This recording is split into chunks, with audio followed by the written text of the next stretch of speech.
Thank you so much for listening to the History of the Papacy, and I'm your host, Steve. Today's a very special announcement. We are beginning a great new partnership with Scott Rank of the History Unplugged podcast.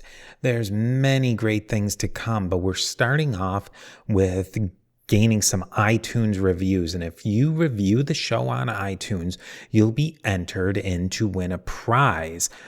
And it's a great prize indeed. It's a 3-month subscription to the Great Courses.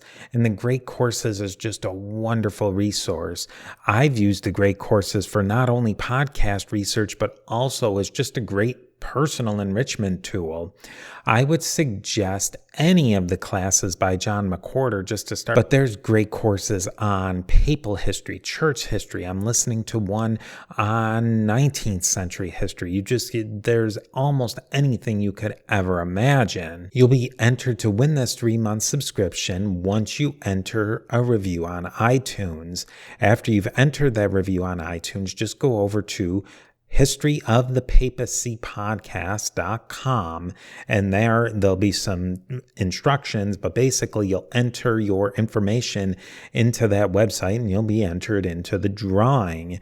Your iTunes reviews are a great benefit to me and to yourself in so many different ways. I love to see reviews, and I'm excited to see someone win this 3-month subscription to the Great Courses.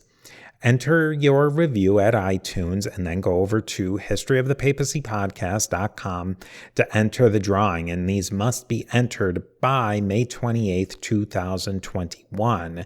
There really isn't that much time to get your reviews in, so go get that review entered in now. And like I said, there's a lot of really exciting things to come. And also, if you keep listening, there's a really fun episode that I did as a continuation of the 12 Prophets series on how the Bible was organized and developed into the chapter and verse system. So enjoy that. I'll look forward to seeing all of your iTunes reviews and somebody getting a 3-month subscription to the Great Courses. And I will talk to you soon with another piece of the mosaic of the history of the popes of Rome and Christian Church.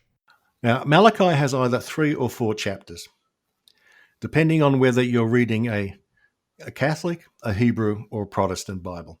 The differences are minor. The material is exactly the same. It's just how these things are divided. Now, you took an investigation into this, didn't you, Steve? Yeah, it seems there really doesn't seem to be a rhyme or reason of why those verses got separated out, because it's not a huge chunk, Malachi chapter 4. It's only a couple of lines, 6 lines, maybe 6 verses. Yeah, 6 verses. The 4th chapter of Malachi, in some versions of the Bible, is just 6 verses. And in other versions of the Bible, those 6 verses are just part of chapter 3. And it seems like it's an issue of maybe going back. We discussed it a little bit, and we'll have to. I think that the chapter and verses of how the Bible were sliced and diced is something that could be a whole nother episode. But it seems like it went back to sometime around either between the Masoretes of how they sliced and diced their version, their Bible, or going into the Langton, which eventually we go into the Protestants and the Reformation of how they cut up the Bible.